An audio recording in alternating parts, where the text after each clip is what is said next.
अंतरिक्ष की गहराइयों और चांद तारों की चाल पर नजर रखने वालों के लिए साल 2019 का 7 सितंबर बहुत मायने रखता है, क्योंकि इस दिन चांद पर भारत का लैंडर विक्रम लैंड करने वाला था। 22 जुलाई को चंद्रमा के अनछुए पहलुओं का पता लगाने के लिए चंद्रयान 2 को श्रीहरिकोटा स्थित सतीश धवन अंतरिक्ष केंद्र से शान के साथ रवाना किया गया। इसे बाहुबली नाम के सबसे ताकतवर और विशाल रॉकेट GSLV मार्क 3 के जरिए प्रक्षेपित किया गया। इसे देश के अंतरिक्ष इतिहास की एक बड़ी उपलब्धि के तौर पर देखा गया। हालांकि चंद्रयान 2 की लैंडिंग और बाकी का लंबा सफर सफल रहा, लेकिन विक्रम लैंडर की लैंडिंग ठीक से नहीं हो पाई। लेकिन दोस्तों, इसको लेकर एक बड़ा खुलासा हुआ है, और ये खुलासा किया है चेन्नई के इंजीनियर शानमुगा सुब्रमण्यम ने, जिन्होंने ही सबसे पहले विक्रम लैंडर का पता लगाया था। या चंद्रयान के रोवर प्रज्ञान की हुई थी सेफ लैंडिंग? चांद की सतह पर सही सलामत उतरा था नन्हा रोवर? दोस्तों, पिछले साल 7 सितंबर को चंद्रयान 2 का लैंडर विक्रम उम्मीद के मुताबिक आराम से चांद की सतह पर लैंड नहीं कर सका था और धरती से इसका संपर्क टूट गया था। बाद में अमेरिका की स्पेस एजेंसी नासा की तस्वीरों को देखकर चेन्नई के इंजीनियर शानमुगा सुब्रमण्यम ने लैंडर विक्रम को चांद की सतह पर खोज लिया। उन तस्वीरों में जो दिखा उसे विक्रम का मलबा माना गया। हालांकि LRO की ताज़ा तस्वीरों में शान ने फिर से पता लगाया कि भले ही विक्रम की लैंडिंग मनमाफिक ना हुई हो, लेकिन मुमकिन है कि चंद्रयान 2 के रोवर प्रज्ञान ने एकदम सही सलामत चांद की सतह पर कदम रखा था।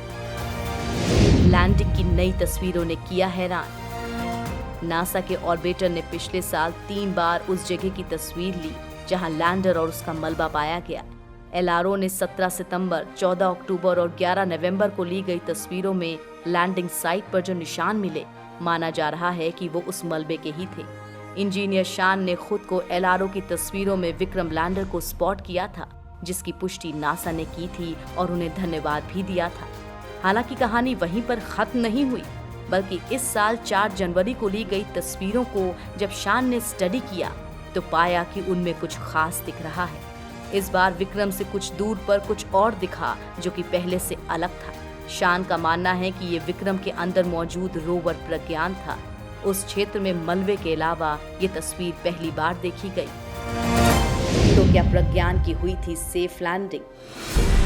चंद्रयान 2 का विक्रम लैंडर चांद की जिस जगह पर लैंड करने वाला था, वो ऐसा हिस्सा था जहां रोशनी बेहद कम होती है। इससे पहले उस क्षेत्र की तस्वीरें LRO ने जब ली थीं, तो रोशनी कम होने और सूरज के अलग एंगल होने की वजह से रोवर नहीं दिखाई दिया। शान का कहना है कि इस बार चांद के हिस्से पर रोशनी पहले से ज्यादा थी और अलग एंगल पर रोशनी रोवर पर टकराई, और इसी रिफ्लेक्शन की वजह से इस बार वो देखा जा सका जो कि पहले नहीं दिखा था।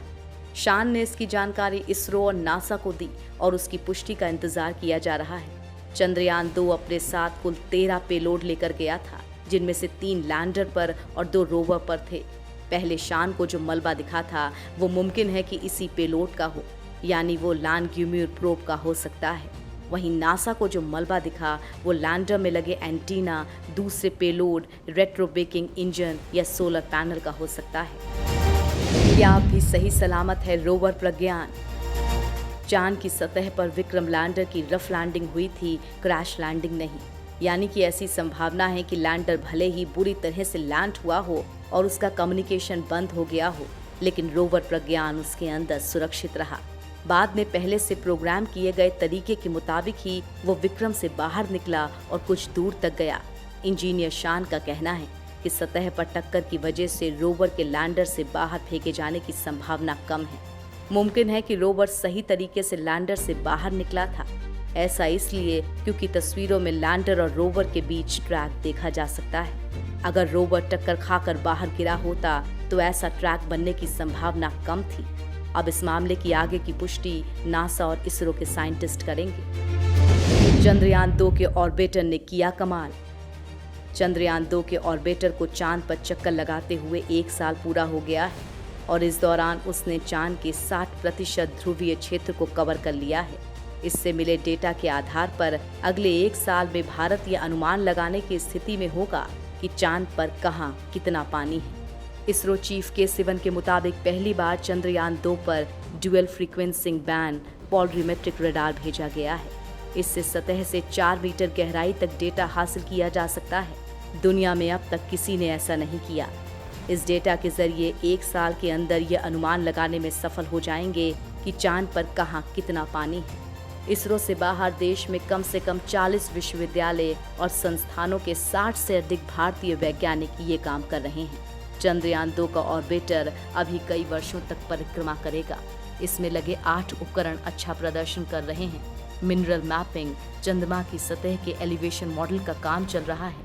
एक्सरे स्पेक्ट्रोमीटर ने एल्युमिनियम व कैल्शियम के स्पष्ट स्पेक्ट्रल सिग्नेचर भेजे हैं। कुछ मात्रा में आयरन, मैग्नीशियम, सोडियम, टाइटेनियम और सिलिकॉन के भी संकेत मिले हैं, लेकिन मिनरल कितनी मात्रा में है ये निष्कर्ष आने में अभी वक्त लगेगा।